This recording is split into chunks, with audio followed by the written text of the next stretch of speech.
Are you illuminated? Yeah, of course. No, you're not. Oh, I am now. We're a little bit illuminated. Does that mean we're Illuminati? Definitely not. Yeah. Now we're illuminated. Yes. Yeah. Messages from Michael. Part 2. Okay, so where we were the last time, and just give you a little bit of it, wasn't it? Yeah. Is the ancient astronauts theory correct then? Right, this is that program where all those presenters like George Suzuki or whatever, and there's someone else. Andrew. Oh, I can't remember his name. No, He used to go around the pyramid area. I can't recall. So, yeah, is the ancient astronauts theory correct? We have Michael say, for the most part, we would relegate such material to wishful thinking.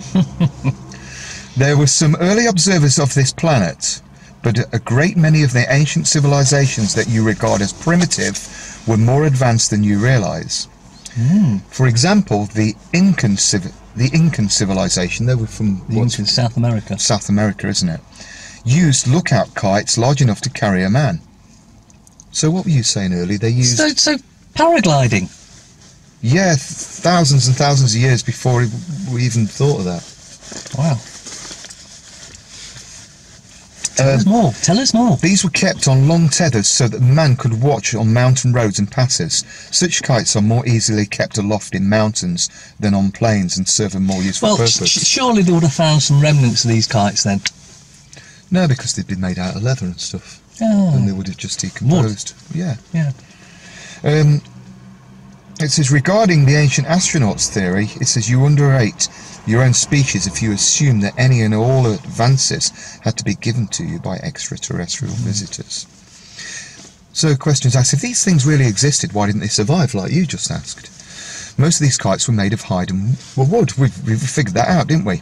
Both of which decay rapidly. Never underestimate yourself. You can figure things out if you put your minds together.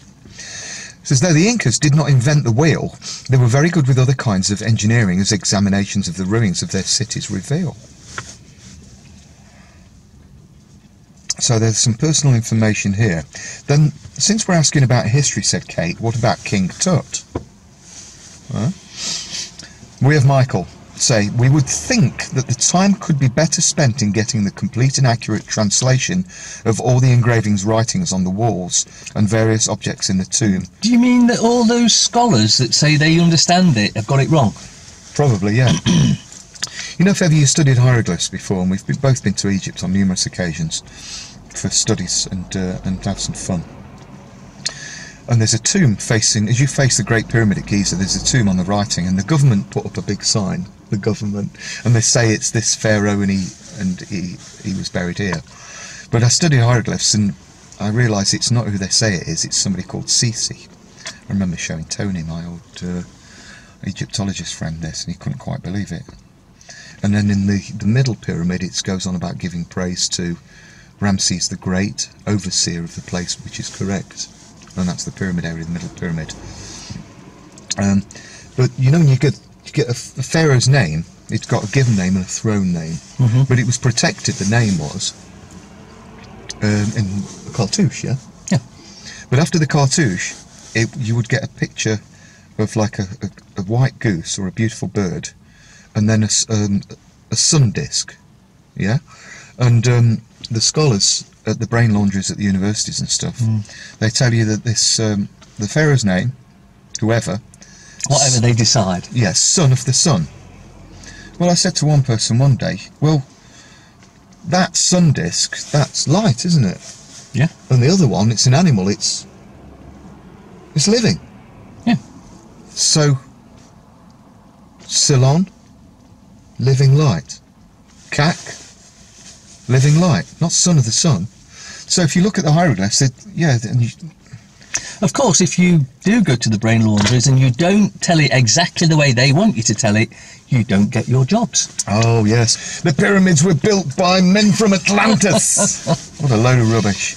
We're not saying that neither. So, since we're talking about history, what about King Tut?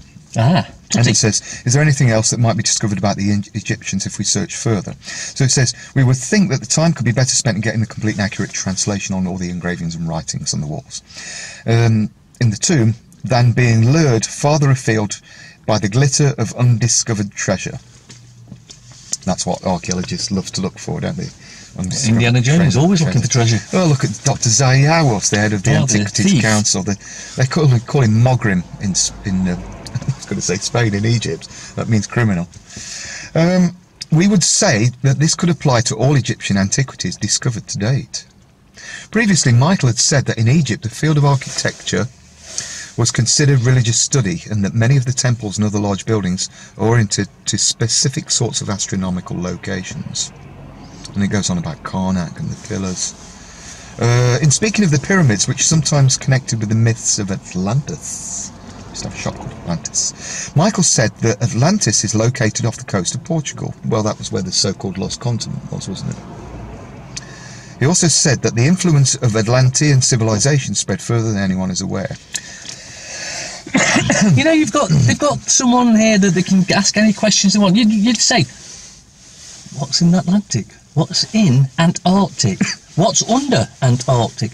Was there a civilization living in Antarctic before it was Antarctic? And could you give us all the free energy information as well? Well, that would be interesting, wouldn't it? Cool. How can we live harmoniously? How can we wake the planet up? How can we stop our negative other selves, who are servants in government, councils, police and courts, from raping children? That'd be a good question, wouldn't it? And it wouldn't be too... Well, I'll let you make your own mind up about that. Can't tell you what to do. Excuse me.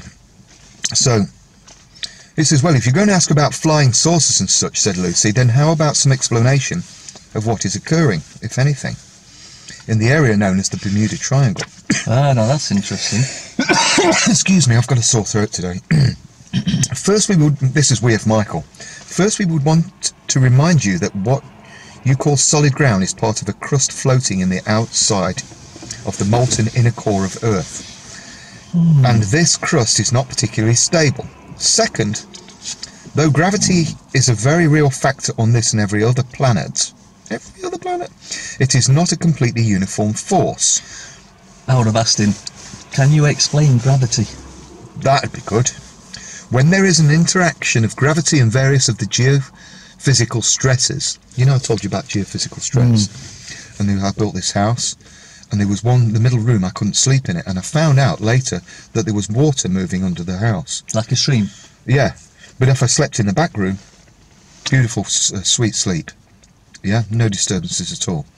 But I found out that the man that originally built the house, my great-great-grandfather, Grandfather Key, Moff he was known as, he put in the pipes, you know, for the sewerage and the water and everything, and something caught hold of it like this and took it, and the pipe was like 20 foot tall.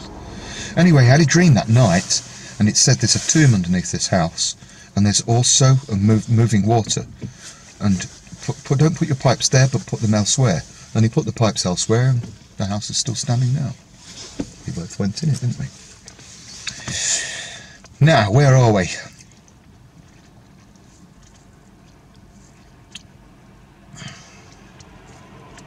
It says, of course, there are certain anomalies that cover a wider area and of which are part of a more extensive phenomenon. The area known as the Bermuda Triangle is one of the better known of these areas. As we have indicated, this is not the only such area.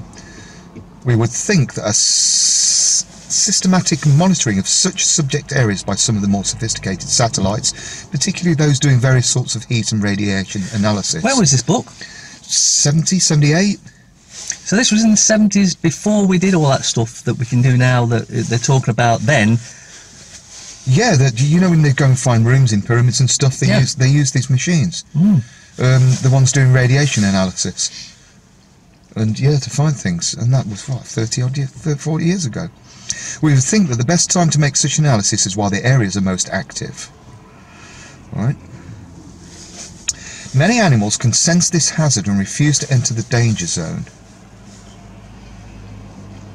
We could sense it as well, I reckon, if we knew how to. It says, we know of one such area in the region of what is now called the Gobi Desert, where no animal will enter. The potential to sense such areas is within every one of you, but few of you are willing to accept the validity of such perception. Obviously, these are the only ones who often do not survive contact with those anomalous areas. And Jim says, this stuff is absurd. Jessica said, I don't think so. And it is rather interesting. We'll skip past that bit then. So, that's part 2. And then we got... They do say, and as if we've always said, all there is, all there ever was, all there ever can be, because time is just now, and only now exists. And they do say, right at the book, Right at the end. it is all there is.